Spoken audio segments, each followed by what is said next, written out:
அவருடைய நட்சத்திரத்தை கண்டு அவரை பணிந்து கொள்ள வந்தோம்.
தீர்க்கதரிசியினால் எழுதப்பட்டது நிறைவேறினது.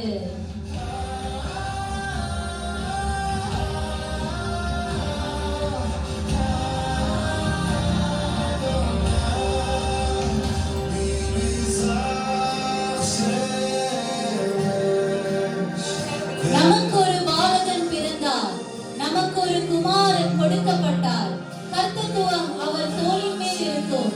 அவர் நாமம் அதிசயமானவர், ஆலோசனை கர்த்தா, வல்லமையுள்ள தேவன், நித்திய பிதா, சமாதான பிரபு எனப்படும்.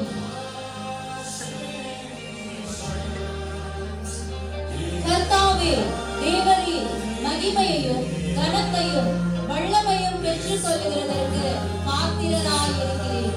நீரே சகலத்தையும் சிருஷ்டித்தீர். உம்முடைய சித்தத்தினாலே அவைகள் உண்டாயிருக்கிறவைகளும் சிருஷ்டிக்கப்பட்டவைகளுமாயிருக்கிறது. நம்முடைய பாவங்களை நிவர்த்தி செய்கிற கிருபாதார பலி அவரே. நம்முடைய பாவங்களை மாத்திரமல்ல, சர்வ லோகத்தின் பாவங்களையும் நிவர்த்தி செய்கிற பலியாயிருக்கிறார்.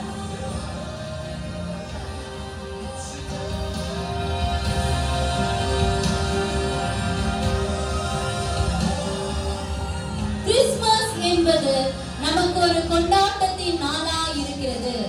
ஏனெனில் 2000 ஆண்டுகளுக்கு முன் தேவனுடைய ஒரே பேரான குமாரனாக இயேசு கிறிஸ்து மனுஷ ரூபம் எடுத்து இப்பூமியிலே நமக்காக பிறந்தார்.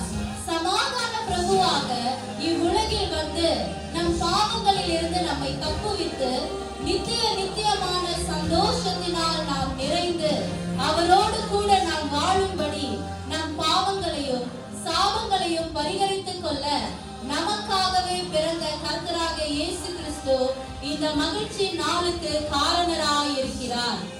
நமக்காக பிறந்தார், மீண்டும் நமக்காகவே ராஜாதி ராஜாவாக வரப்போகிறார். Merry Christmas.